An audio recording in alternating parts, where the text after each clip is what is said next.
Texto narrativo.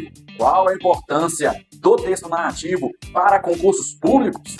Bem, eu sou o professor William da Cruz e o papo de hoje será sobre esse tipo de texto que as bancas de concursos públicos têm cobrado e muito nas questões, nas provas. Bem, o texto narrativo é um texto que nós tivemos contato desde a nossa infância, não é verdade? Nossa mãe, ou tio, ou avó sempre contava historinhas para que a gente pudesse dormir com mais tranquilidade.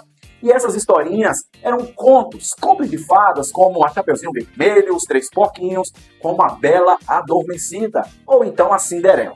Bem, as bancas de concursos públicos, elas têm cobrado esse texto em suas questões e têm dado um nó muito grande na cabeça de muitos candidatos. Mas hoje você irá aprender nessa aula um esqueminha, um mnemônico para que você não esqueça mais as características desse tipo de texto e, quando estiver na sua prova, você faça uma boa prova, acerte as questões e seja aprovado no tão sonhado cargo público. O texto narrativo, ele é um tipo de texto que nos conta uma história, que nos traz fatos e acontecimentos. Esse texto, nós temos um esqueminha que usamos muito, que é o mnemônico pente. Pente, sabe? Pente de cabelo, né? De pentear o cabelo. Pente. Você nunca mais vai esquecer desses critérios e serão muito importantes para você identificar no dia da prova. Bem, o P do pente é o personagem. Nesse tipo de texto é fundamental ter um personagem ou vários personagens, né? O Ezinho do P é o enredo, quer dizer uma história, uma lenda ou um assunto, o que o narrador está ali contando, o que está se passando naquele texto. Então tem que ter um enredo, uma história. O N do PEN é o narrador. Sim, sempre em textos narrativos estará alguém narrando a história.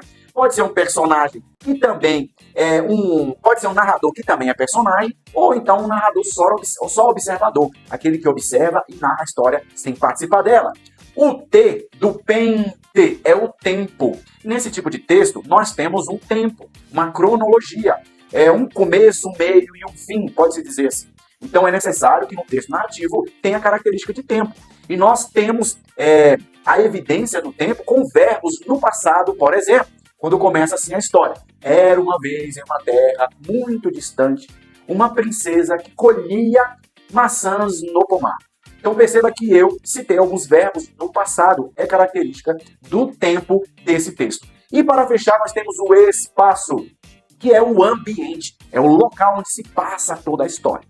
Então, para resumir, PNT, personagem, enredo, narrador, tempo e espaço. Esses são os elementos do texto narrativo. Então, quando você se deparar na sua prova e você analisar que existe ou não esses elementos, você vai descobrir se se trata de um texto narrativo ou não. Por isso, fique com essa aula, com essa dica e se dê bem na sua prova, no seu vestibular. Até a próxima aula!